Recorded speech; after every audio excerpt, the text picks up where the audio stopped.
Have you ever wondered who you truly are inside? The empath, the manipulator, or the wolf hiding its claws behind a smile? Machiavelli once said, "He who does not understand human nature will be controlled by it." And in this world, no one is entirely innocent. We all carry within us the shadows of power, manipulation, and survival instinct. This video is not meant to judge, but to illuminate. Because only when you dare to face the darkness within yourself can you transform it into strength. The three dark personality types, Machiavellianism, Narcissism, and Psychopathy, don't just exist in others. They dwell within us, quietly shaping every decision, every smile, every ambition. Today, we step into the realm of shadows, where Machiavelli teaches us not only how to see, but how to understand, and how to wield the darkness as a tool. Not to become evil, but to ensure that evil never controls you. Keep your eyes open, because a few minutes from now, you may never see yourself the same way again. The game begins before you speak. The moment you walk into a room, the game of power has already begun. No words, no deliberate gestures. And yet, people are reading you. They watch how you stand, where your eyes move, how you breathe, even the silence between your sentences. In a world governed by instinct, every glance is a move in the game, and the winner is the one who understands others before being understood. Machiavelli, the very symbol of strategy and power, never saw reading people as instinct, but as an art sharpened to a ruthless edge. He believed power lies not just in words or actions, but in the speed and precision with which you see through others. Before your opponent can hide their fear, you already sense it. Before they put on their mask, you've already seen the face beneath. To Machiavelli, every encounter is a psychological chess match. Those who don't know how to play become mere pawns on someone else's board. Because whether in politics, business, or love, the moment you see someone's true nature is often the moment they've already struck, and you're on the defensive. That's why you must learn to read people from the very first second, when they still believe their secrets are safe. Ordinary people observe to understand. Machiavelli observed to control. He didn't seek empathy, he sought advantage. His observation wasn't cold for the sake of cruelty. It was precise, strategic, and purposeful, to uncover a person's weaknesses, motives, and limits before they even knew they were exposed. Every glance, every smile, every reaction was data. To him, people weren't mysteries. They were maps waiting to be decoded, if you knew where to look. The 14 psychological blades. From this mindset, Machiavelli forged 14 psychological tactics, 14 mental scalpels, to peel away the layers of human performance. Not vague theories about intuition or reading people, but techniques proven through the real battlegrounds of politics, commerce, and the human heart. He understood that in every relationship, whether intimate or distant, everyone hides something: the fear of being belittled, the hunger for validation, or the lust for control. And once you uncover that hidden motive, you don't just understand their psychology, you command their reactions. Before you speak, they're already reading you. But before they can truly understand you, read them first. From here, you step into a world where observation is a weapon, silence is strategy, and every moment holds an invisible duel between perception and power. This is the beginning of the art of reading people, where every look becomes a tactic and understanding becomes absolute power. The truth behind the mask. Every human is an actor upon the stage of society, and the world, to Machiavelli, is nothing less than a grand theater, where each person perfects their role over a lifetime. A smile is not always joy. A handshake is not always goodwill. Even a sweet compliment may be bait, cast to test your reaction or gain leverage. Machiavelli understood that the surface of human behavior is never truth. It is a veil woven from habit, fear, and ambition. He believed, "He who believes in appearances loses before the game even begins." But to survive in this world of illusions, you must learn to see through the mask, to the raw emotions, the hidden fears, and the silent goals stirring beneath. People wear masks not because they are evil, but because they are afraid of being hurt.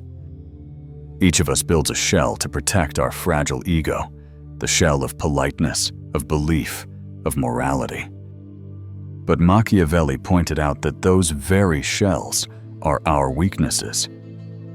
When you learn to recognize the mask others wear, you gain access to their most vulnerable core, the part they fight hardest to conceal.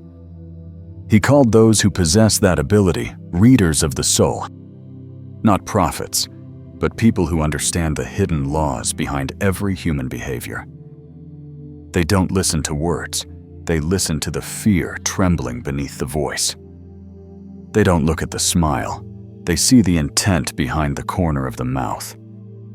And they don't trust the eyes, they read the direction of the gaze, sensing what it is trying to avoid. To Machiavelli, the mask is a language, and only by understanding that language can you hold true power.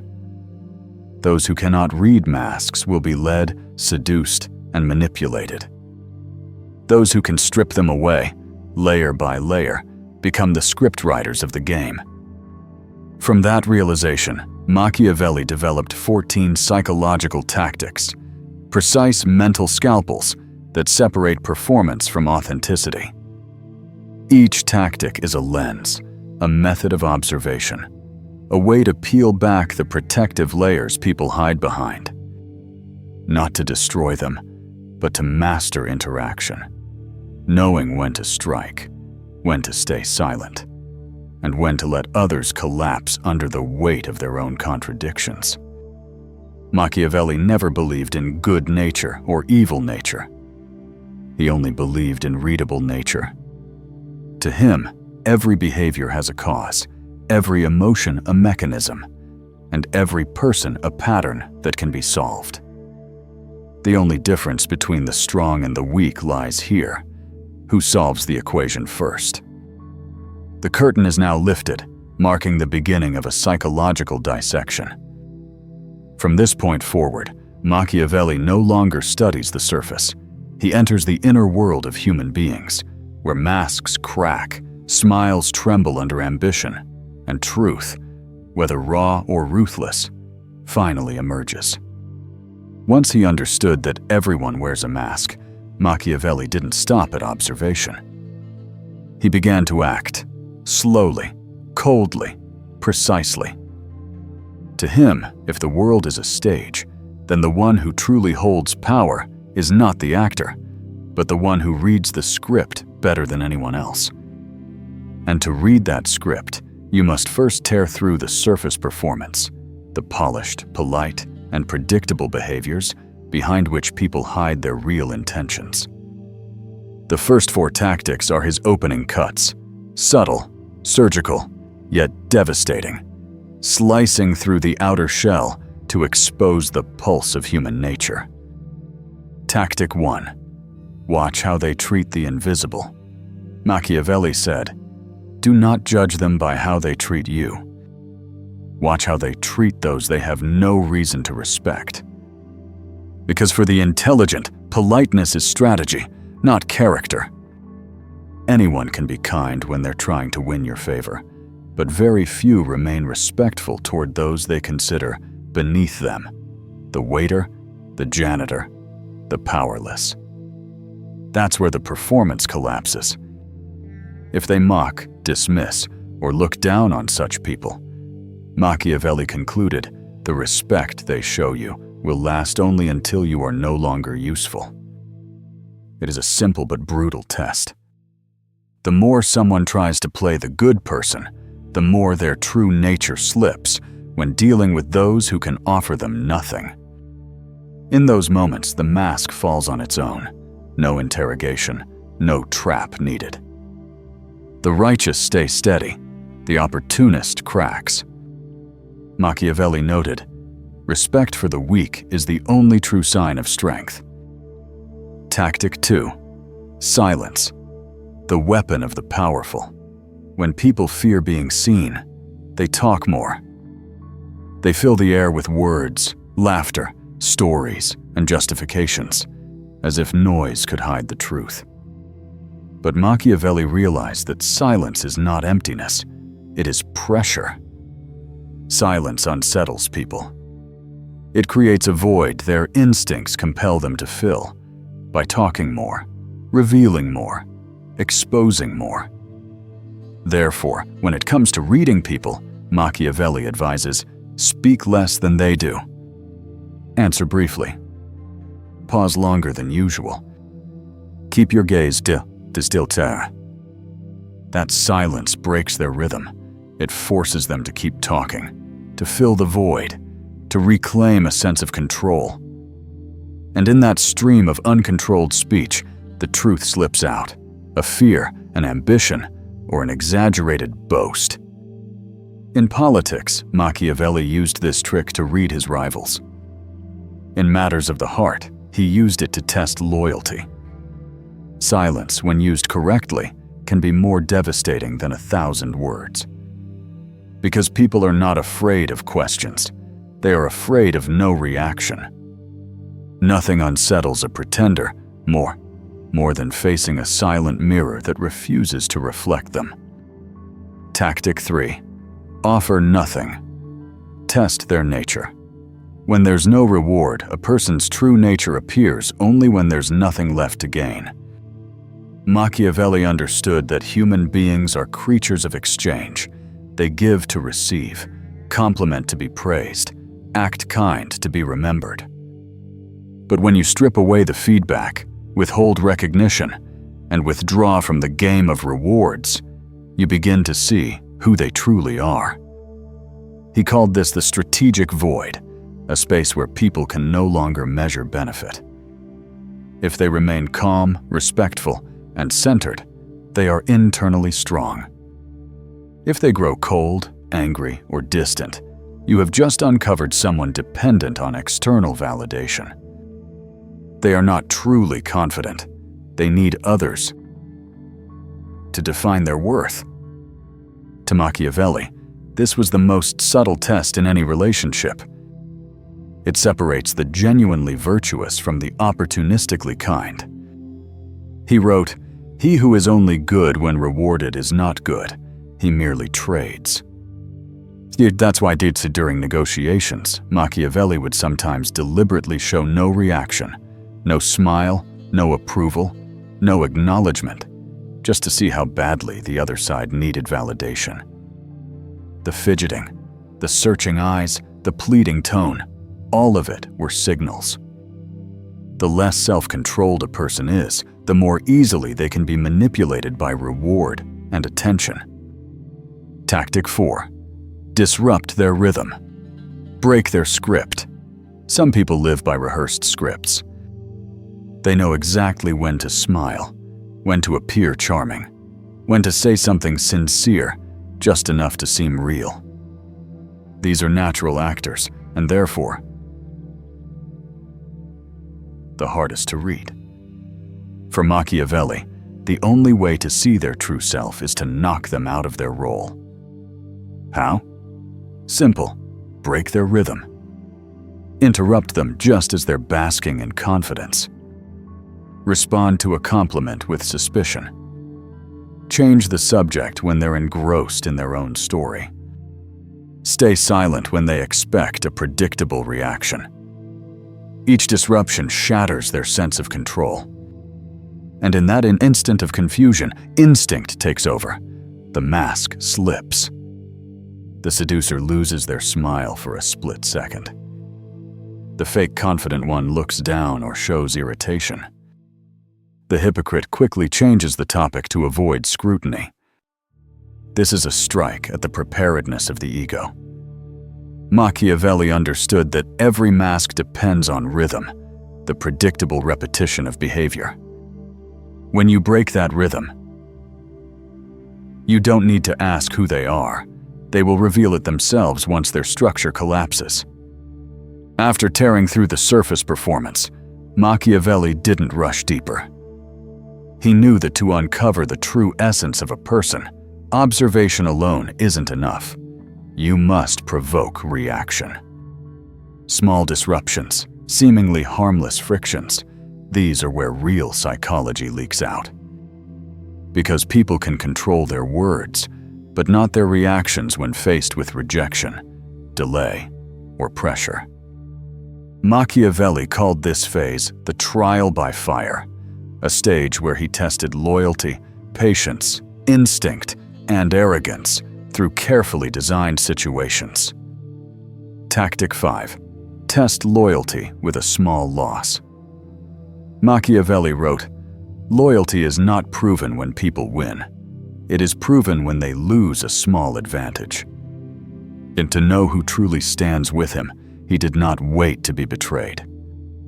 He manufactured circumstances to test them. It might be a small refusal, a postponed request, an intentional silence.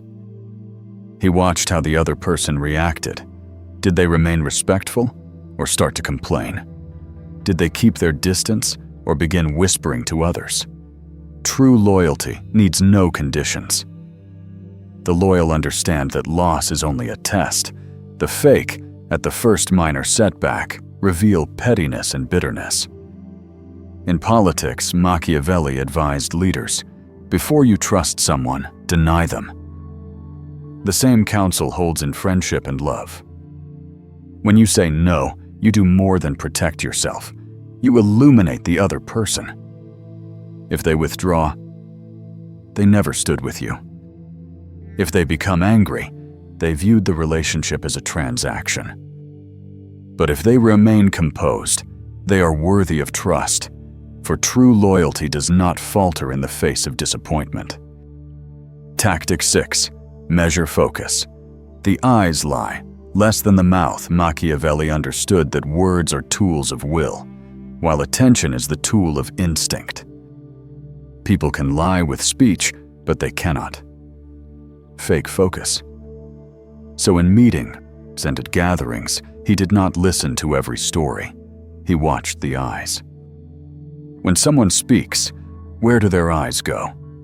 If they continuously seek out the more powerful person in the room, they are not loyal to you. They are loyal to advantage. If they only look at you when it's their turn to talk about themselves, they are not truly interested. They only want an audience. If their gaze drifts, breaks, or betrays anxiety, you are merely temporary in their mind, not their center. Machiavelli did not treat inattention as mere rudeness. He saw it as a sign of desire. People look toward what they want, no matter how well they pretend otherwise. The gaze is the soul's compass. It always points to power, prestige, or threat. So if you want to know your place in someone's mind, don't ask. Watch their eyes when an influential person enters the room. If their focus wavers, you have your answer. Tactic 7. Bait with a false weakness. The trust hook. Nothing reveals character faster than when someone believes they've discovered your weakness. So Machiavelli often feigned disadvantage, casting a carefully crafted bait, a flaw that sounded plausible but harmless. He might say, "I tend to trust people too easily. I'm soft-hearted when I see suffering. I'm a bit impatient with those who don't grasp things quickly." Then he waited. The well-intentioned would overlook it or share a weakness of their own, a sign of genuine trust. The opportunist would store it away and later use it as a weapon when the chance arose. An attack, a joke, or a provocation aimed exactly there. This is the test of honesty and trust. Someone may hide long enough that you cannot tell if they are good or bad. But when they believe they hold the advantage, true nature is exposed. Machiavelli called this a risk-free lure. You are not actually weak. You pretend weakness to see who will strike first. In politics, it's a classic tactic. Play dumb to make others reveal themselves. In life, it's how you learn who deserves to enter the deeper reality of your world. Tactic 8. Make them wait. Time as the mirror of character. Nothing reveals a person's character more accurately than a deliberate delay. When Machiavelli wanted to know who was arrogant and who was patient, he simply lengthened time. A slow reply, a postponed meeting, a delayed request. The steadfast remain calm. The undisciplined expose anger, sometimes disguised as busyness or coldness, because time is the ultimate test of nature. Those who prize power see waiting as an insult. The confident accept it as normal. The wise understand that waiting is an opportunity to observe. Machiavelli called this passive pressure. You do nothing, yet your silence forces others to reveal themselves. If they lose their temper, they are not ready to control themselves. If they reply with cool detachment, they are trying to reclaim initiative, and that too is information. In the power game, patience is not merely a virtue, it is a weapon. Whoever can make others impatient is the one who controls the play. Because when someone rushes, they make mistakes. When someone cannot tolerate silence, they will say what they never intended to say. After testing with small frictions, Machiavelli did not stop at surface reactions. He sought to go deeper, into the dark place where instinct and fear reside. If the previous 4 tactics expose conscious reactions, these next 4 strike straight into the human unconscious, where words have not yet reached and instincts reveal themselves. He called this phase probing the soul with a cold gaze, a stage where a single precise observation can unmask the deepest motives of a person without any confession. Tactic 9. See who they imitate. Ambition. Reflected in role models. Everyone imitates someone, even if they won't admit it. From speech patterns and gait to dress, imitation is the instinct of those seeking a place in the flock. Machiavelli watched this carefully. He realized you don't need to ask who craves power, just see who they try to become. If they mimic the powerful, they hunger for control. If they copy the famous, they crave visibility. If they echo the moral, they seek respect and trust. Imitation is unconscious and therefore honest. When someone unconsciously models another, they reveal their internal compass, the direction they want to head, even if they never voice it. Machiavelli recorded, "People do not speak their dreams. They live them through habit." And when you recognize the model they follow, you also know what bait will make them move and what threat will make them shiver. People are easier to steer not by what they have, but by what they are still striving to attain. Tactic 10. Ignite envy. The smallest spark of betrayal. Of all emotions, Machiavelli considered envy the most dangerous because it is hatred disguised with a smile. No one admits to envy, but the body always betrays it first. So he often performed a small test, mention one of his successes. A recent victory, praise from an influential figure, an exceptional opportunity. Not to boast, but to observe the reaction. If they are genuine, their eyes light up with yours. If they are envious, there will be a fleeting moment, a slightly stiff smile, a sidelong glance, a change in tone, or a sudden shift of topic. Just a moment, but no pretense can conceal the twitch of instinct. For Machiavelli, envy was the earliest warning of betrayal. Those who cannot rejoice for you today will be the ones to diminish you tomorrow. He didn't view it as a flaw, but as a signal, a way to rearrange their position on the chessboard. Once you've spotted envy in someone's eyes, you have two choices: cut them off or control them. Because the envious are always driven by the need to prove themselves. Give them a path to surpass you, and they'll move exactly in the direction you desire. Tactic 11. Ask what they hate. The ego's confession. Machiavelli had a peculiar habit during conversations. He didn't ask what people loved. He asked what they hated.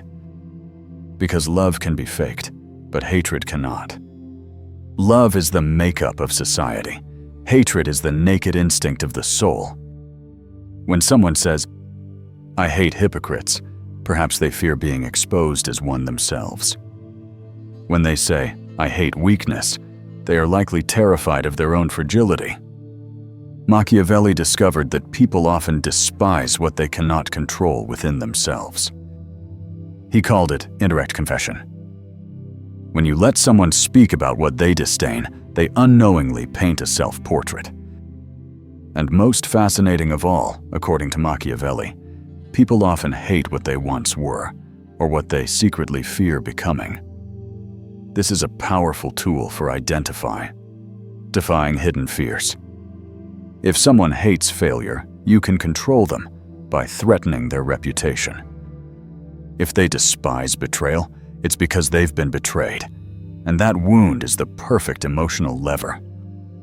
People are not afraid of being read, Machiavelli wrote. They fear being seen through at the wound that hasn't healed. Tactic 12. Observe what makes their eyes turn away. The soul's escape route. Machiavelli believed the eyes were windows to the soul, but he didn't look for the light. He looked for the moment it flickered out. In conversation, he would casually bring up sensitive topics: money, power, failure, honor, guilt. He didn't ask directly. He merely dropped them into the flow of dialogue. And when the words struck the true nerve, the other's gaze would break, just for half a second. A glance down at the table, a blink that lasted too long. That was the instant they saw what they feared others would see. Machiavelli understood that avoiding eye contact wasn't shame. It was the mind recoiling from its forbidden zone. He used this tactic as a map.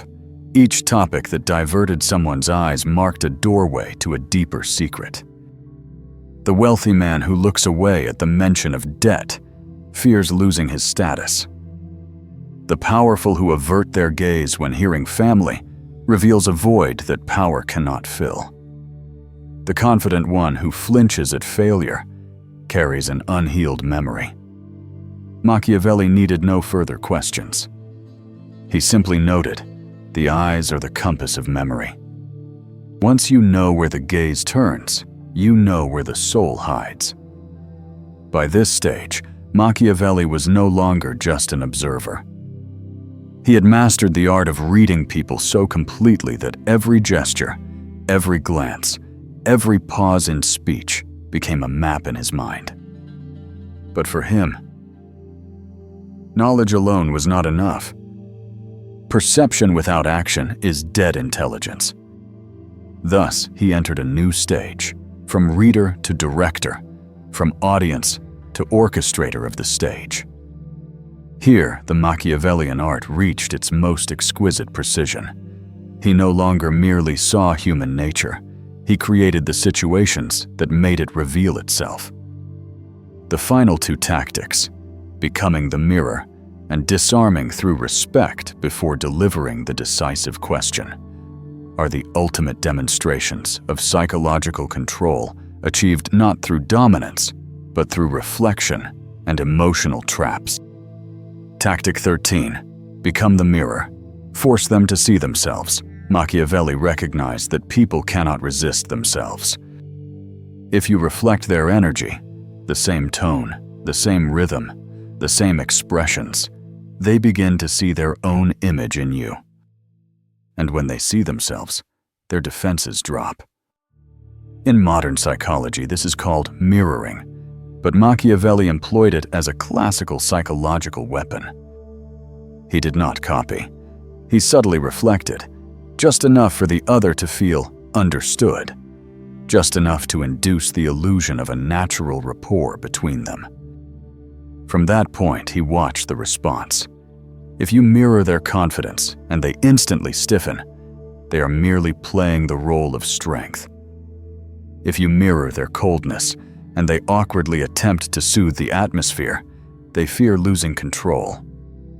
If you mirror their anxiety and they react with disdain, you have touched a wound of ego. This tactic is like putting a mirror before someone and waiting to see how long they can endure their true image. The better the actor, the more disoriented they become when reflected, because suddenly they don't know who is steering the conversation, them or you. Machiavelli did not use mirroring to flatter. He used it to dismantle the power structure in communication. When the other feels you are like them, they lower their guard, open up, and trust. But within that trust, they step into your sphere of control. For the mirror, when placed correctly, does more than reflect. It directs. Tactic 14. Disarm with respect. Then deliver the mortal question. Machiavelli understood that everyone enters a conversation wearing armor, defenses, readiness to justify, and fear of judgment. If you attack head-on, they will clamp their mind shut. But if you make them believe you admire them, that armor will fall by itself. He began with words of respect, not flattery, but precise acknowledgement of what they pride themselves on. I truly admire your ability to control situations. You strike me as someone steadfast in their principles. Those phrases are a delicate sedative, softening the barrier of suspicion. And when the other feels safe, Machiavelli shifts tone, lowers cadence, then fires a razor-sharp question. Do you ever fear that such control has cost you your freedom? What compels you to protect that principle so fiercely? This is no longer conversation. It is an intellectual thrust. Because when praised, people believe they are above reproach. But when the question arrives, it penetrates that confidence and touches the most naked place. In that moment, they speak truth. Not because they want to, but because you have led them into a false sense of security, where defense becomes meaningless.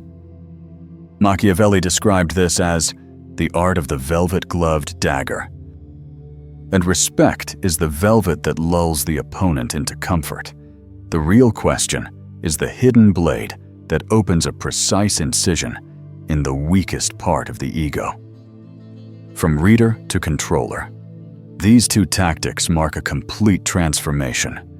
Machiavelli no longer merely reads people, he creates the conditions for them to reveal themselves. This is the highest level of psychological power, to steer without ordering, to influence without speaking. He understood that people are never truly forced.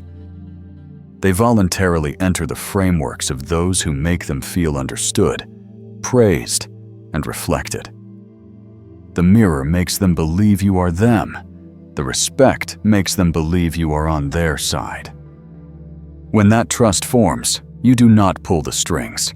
They walk into the pattern themselves. At the end of this section, Machiavelli concludes, the master of the stage is not the loudest voice, but the one who makes the actors forget they are acting. For once people feel safe, they become honest. And when they are honest, power becomes yours. These final two tactics are the pinnacle of Machiavellian art, where reading becomes control and observation transforms into invisible authority. From this point, Machiavelli no longer needed to probe others' psyches. He constructed situations so the psyche would reveal itself. That is when the art of reading people reaches its final stage, when you no longer have to look, because people expose themselves under your gaze. By now, Machiavelli had stepped out of the observer's role to become an architect of human psychology. He no longer needed to read people.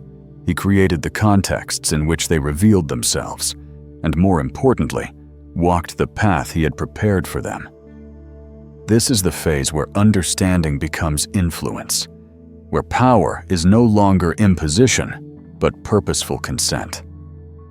Machiavelli grasped an immutable principle. People act only when they believe the action was their idea. Instead of forcing, he reflected their desires, made them feel understood, then skillfully tied those desires to his own ends. The ambitious were flattered for their vision. The insecure were comforted with recognition. Those craving control were given symbolic authority. And while they thought they were leading, in truth, they walked the road Machiavelli had paved. He also used controlled wounds, revealing a small flaw, a tiny feigned vulnerability. When others believed they held the superior position, they relaxed and began to speak honestly. That sense of superiority made them forget they had handed over their weapons. With that single fragment of information, Machiavelli could redraw the entire psychological map of an opponent. One of his subtlest arts was the half-secret exchange. He shared a truth that seemed personal, but was actually harmless, so the other would feel trusted and compelled to respond with something truer. This is the reflex of intimacy. One gives, the other returns, but returns genuinely. Thus, Machiavelli bought other people's truths with cheap pieces of fiction.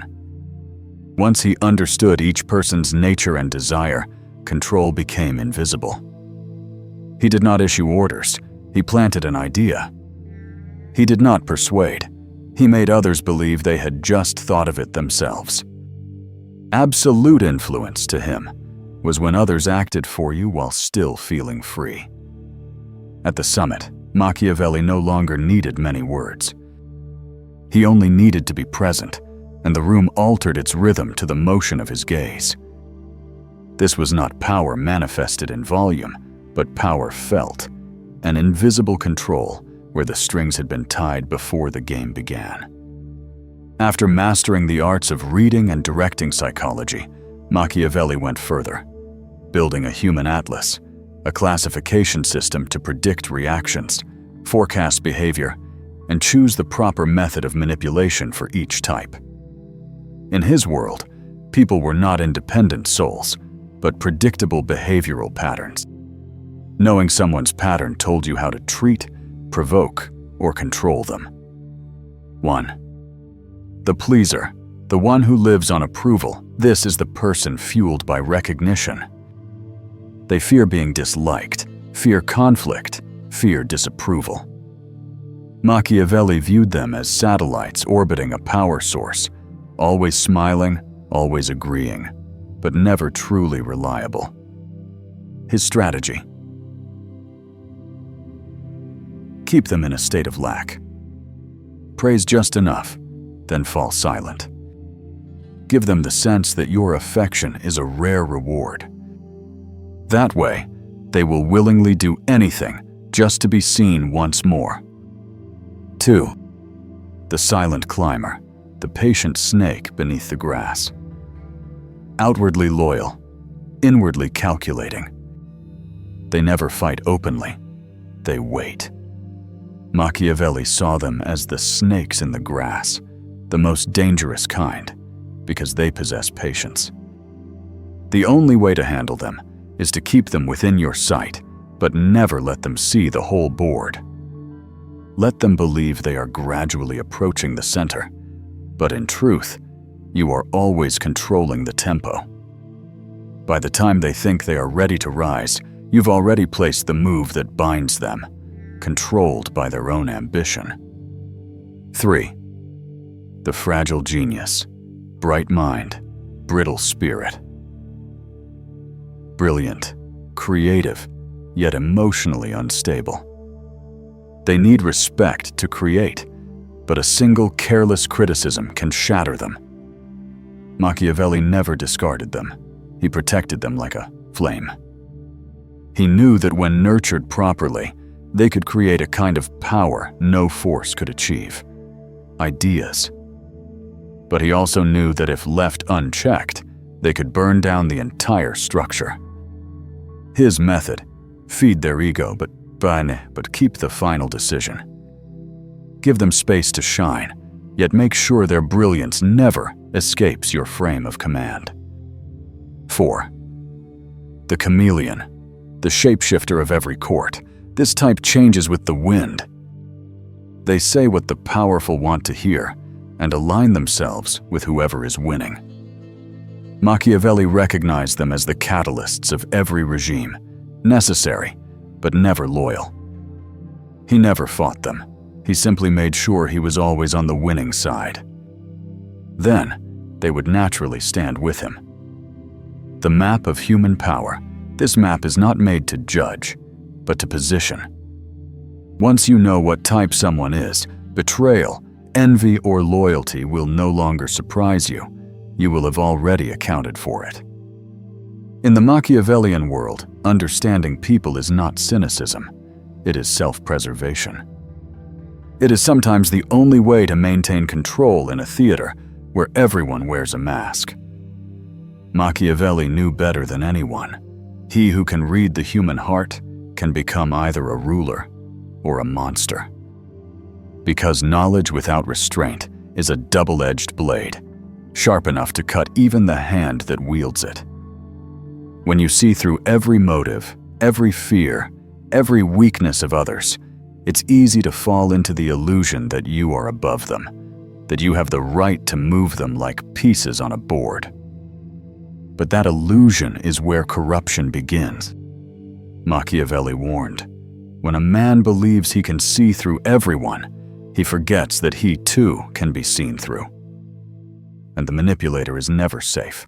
Every act of deceit plants a seed of suspicion, and those seeds eventually grow into rebellion. One who rules only by cunning is destined to be consumed by his own coldness. For intellect without discipline devours the soul. The golden law of power. Machiavelli laid down a rule: know when to stop. Not every weakness must be exploited. Not every truth must be exposed.